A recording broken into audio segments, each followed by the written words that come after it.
friends, welcome back to our channel Tirika's Life. இன்னைக்கு என்ன video பார்க்க போறீங்கன்னா ஸ்டஃப்டு சப்பாத்தி ரோல் எப்படி செய்யறதுன்னு பார்க்க போறீங்க. வீடியோக்குள்ள போறதுக்கு முன்னாடி யாரெல்லாம் நம்ம சேனலை என்ன சப்ஸ்கிரைப் பண்ணலையோ மறக்காம சப்ஸ்கிரைப் பண்ணிக்கோங்க. வாங்க வீடியோக்குள்ள போகலாம். இப்போ நம்ம கொஞ்சோண்டு ஆயில் ஊற்றிக்கலாம் பேனில். இப்போ நம்ம கொஞ்சோண்டு சீரகம் ஆட் பண்ணிக்கலாம். இப்போ 2 வெங்காயம் பொடிசாக கட் பண்ணதை ஆட் பண்ணிக்கலாம்.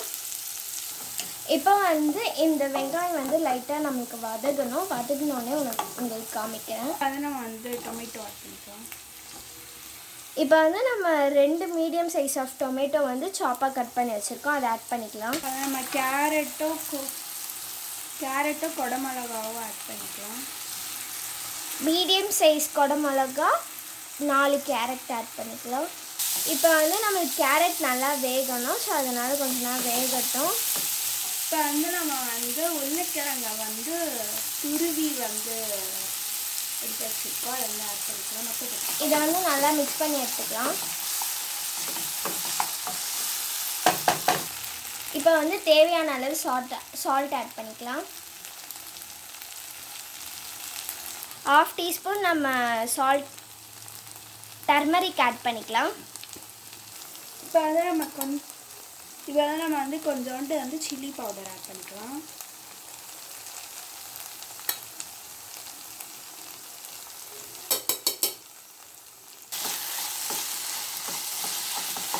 இப்போ நம்ம உருளைக்கிழங்கு போட்டதுனால ஒரு கட்டி இதில் வருது.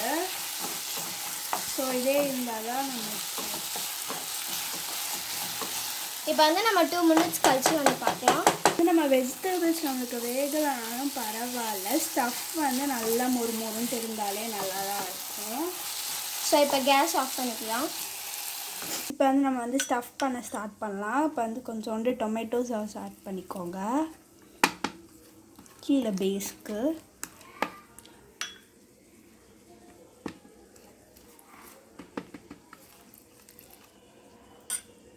இப்போ கொஞ்சோண்டு ராவோட கேரட்டும் கொஞ்சம் ரா கேரட், அதுக்கப்புறம் ரா ஆனியன் கொஞ்சம் ஆட் பண்ணிக்கலாம்.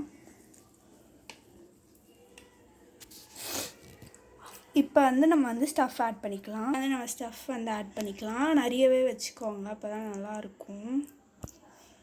நம்ம ரோல் பண்ணிக்கலாம்.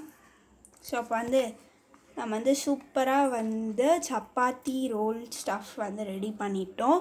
ஸோ இந்த வீடியோ உங்களுக்கு பிடிச்சிருந்தா மறக்காமல் லைக் பண்ணுங்கள், ஷேர் பண்ணுங்கள், கமெண்ட் பண்ணுங்கள், மறக்காமல் சப்ஸ்கிரைப் பண்ணுங்கள். டாடா பாய்.